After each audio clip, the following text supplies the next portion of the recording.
ધ્યાન રાખવા જેવી વાસ્તુશાસ્ત્રની 15 મહત્વની બાબતો। વાસ્તુમાં આવી ઘણી નાની નાની વાતો કહેવામાં આવી છે જેને અપનાવીને તમે તમારા જીવનમાં સકારાત્મક પરિવર્તન લાવી શકો છો।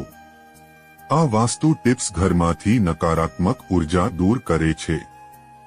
મિત્રો, જીવનમાં ઘણી વખત એવી મુશ્કેલીઓ આવે છે જેમાંથી બહાર નીકળવું અશક્ય લાગે છે। ક્યારેક ઘરમાં વાસ્તુ દોષના કારણે પણ આવું થાય છે। વાસ્તુશાસ્ત્રમાં એવા ઘણા ઉપાયો જણાવવામાં આવ્યા છે જેને અપનાવીને જીવનમાં સુખ સમૃદ્ધિ લાવી શકાય છે। કેટલીકવાર કોઈ વસ્તુ ખોટી જગ્યાએ અથવા ખોટી દિશામાં રાખવામાં આવે તો પણ ઘરના સભ્યો પર નકારાત્મક અસર પડે છે। વાસ્તુમાં ઘરના દરેક ખૂણા અને ઘરમાં રાખવામાં આવેલી દરેક વસ્તુનું વિશેષ મહત્વ હોય છે। જો તમે ક્યારેય ઘરે આવો તો ખાલી હાથ પાછા ન આવો। ધાર્મિક સ્થળો પર દાન કરવાનું મહત્વ પ્રાચીન સમયથી જાણીતું છે, પરંતુ તમારા ઘરના દરવાજે આવેલા ભિક્ષુને ખાલી હાથ પાછા ફરવું પડે તો તે નુકસાનકારક હોઈ શકે છે। શાસ્ત્રો અનુસાર આપણા ઘરના આંગણે આવેલા આ 5 લોકોને ખાલી હાથે પરત જવું પડે તો આપણું કિસ્મત દુર્ભાગ્યમાં ફેરવાઈ જાય છે। આટલું જ નહીં, ઘરમાં આવતી ખુશીઓ પર અસર પડે છે। પરંતુ તે પહેલા, જો તમે પણ ઈચ્છો છો કે માતા લક્ષ્મીની કૃપા તમારા પર બની રહે તો આ ચેનલને સબસ્ક્રાઇબ કરો, વિડીયોને લાઇક કરો અને કોમેન્ટ બોક્સમાં જય માતા લક્ષ્મી જરૂર લખજો। તો ચાલો પહેલા એ 5 લોકો વિશે જાણીએ જેઓને ક્યારેય ખાલી હાથ ઘરેથી પાછા નથી ન જવા દેવા જોઈએ। 1. કિન્નર। જ્યોતિષ શાસ્ત્ર અનુસાર કિન્નરોને બુધ ગ્રહનું પ્રતીક માનવામાં આવે છે। એટલું જ નહીં, આપણે તેમની સાથે જે રીતે વ્યવહાર કરીએ છીએ તેની પણ આપણા જીવન પર ઊંડી અસર પડે છે। તેથી ભૂલથી પણ ક્યારેય કિન્નરોનું અપમાન ન કરવું જોઈએ। જો તમે તેમને દાન આપવા માંગતા ન હોવ તો દાન ન આપો, પરંતુ તેમનું અપમાન પણ ન કરો। જો કે એક ધાર્મિક માન્યતા એવી પણ છે કે જો લીલા રંગના કપડાં અથવા કોઈ પણ લીલા રંગની વસ્તુ કિન્નરને દાન કરવામાં આવે તો તે ખૂબ જ શુભ હોય છે। આવું કરવાથી જીવનમાં સુખ સમૃદ્ધિ આવે છે।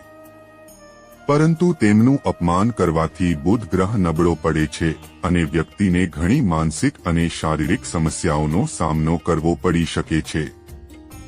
2.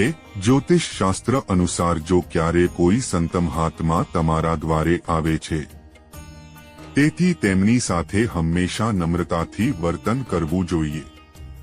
જો તમારે તેમની પાસેથી જ્ઞાન મેળવવું હોય તો અવશ્ય મેળવો, અથવા તેમના સન્માન તરીકે તમે તમારી યથાશક્તિ તરીકે દાન કરો અને તેમના ચરણ સ્પર્શ કરીને તેમના આશીર્વાદ લો। એવું માનવામાં આવે છે કે જો કોઈ સાધુ અથવા સંત કોઈના દ્વાર ખાલી હાથે જવા દે છે તો તે વ્યક્તિઓના જીવનમાં દુઃખ અને પરેશાનીઓ સિવાય બીજું કંઈ જ આવતું નથી। તેથી સંતમહાત્માને ક્યારેય ખાલી હાથે પાછા જવા દો। 3. ભિખારી। ઘણીવાર એવું જોવા મળે છે કે લોકો દરવાજા પર કે બીજે ક્યાંય ભીખ માંગતા લોકોને ભગાડે છે। અથવા તો ચાલો તમને 4 બાબતો જણાવીએ। ધાર્મિક શાસ્ત્રો અનુસાર તમે કોઈને દાન આપો કે ન આપો, પરંતુ તેનું અપમાન બિલકુલ યોગ્ય નથી। એવું માનવામાં આવે છે કે આમ કરવાથી આપણા સંચિત પુણ્યનો પણ નાશ થાય છે। તેથી ધાર્મિક શાસ્ત્રો અનુસાર તમારા દરવાજેથી ભિખારીને ક્યારે ખાલી હાથે ન જવા દો। તમારી ક્ષમતા મુજબ તમે જે કંઈ કરી શકો તે દાન કરો।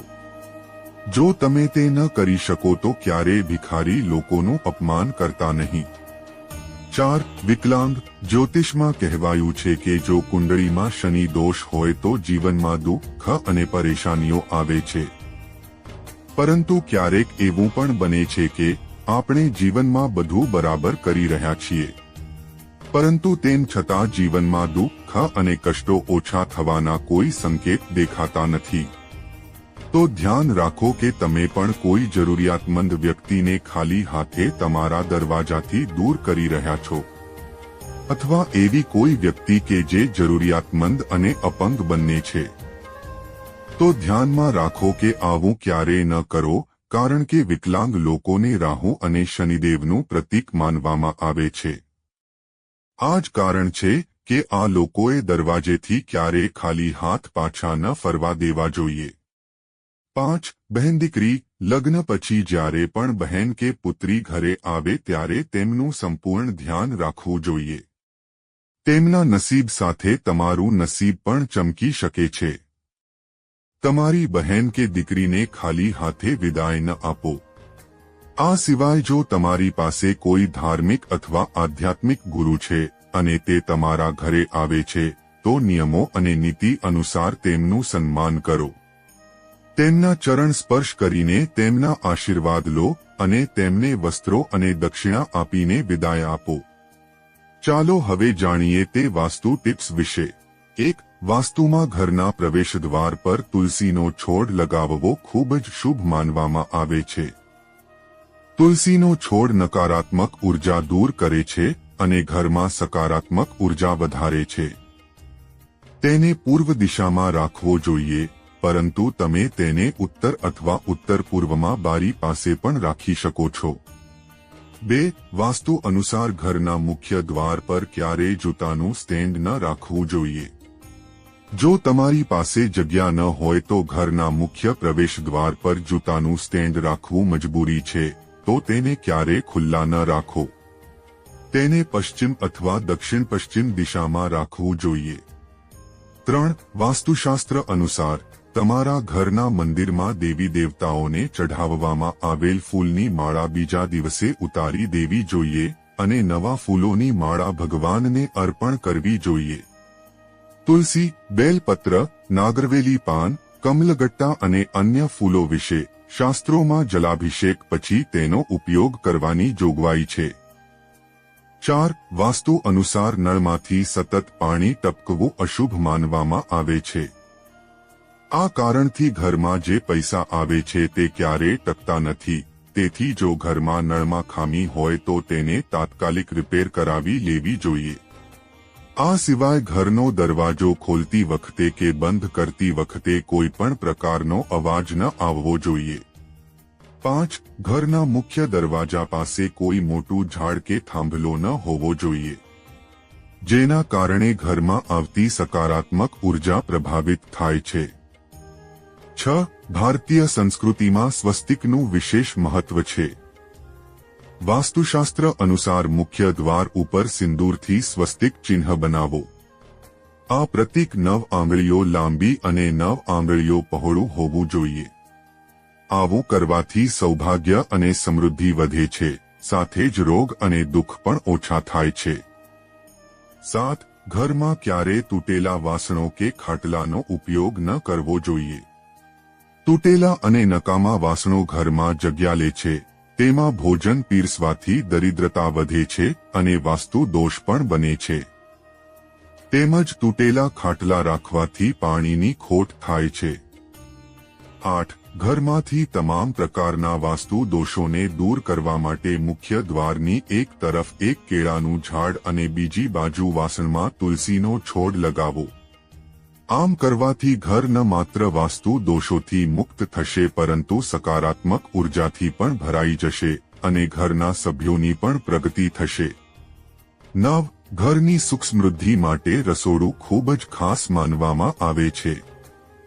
જો રસોડું ખોટી જગ્યાએ હોય તો અગ્નિકોણ દિશામાં બલ્બ લગાવો અને તે બલ્બને દરરોજ સવાર સાંજ સાવધાનીપૂર્વક પ્રગટાવવો. તેનાથી વાસ્તુ દોષ દૂર થશે અને ઘરમાં સુખ સમૃદ્ધિ પણ આવશે. 10.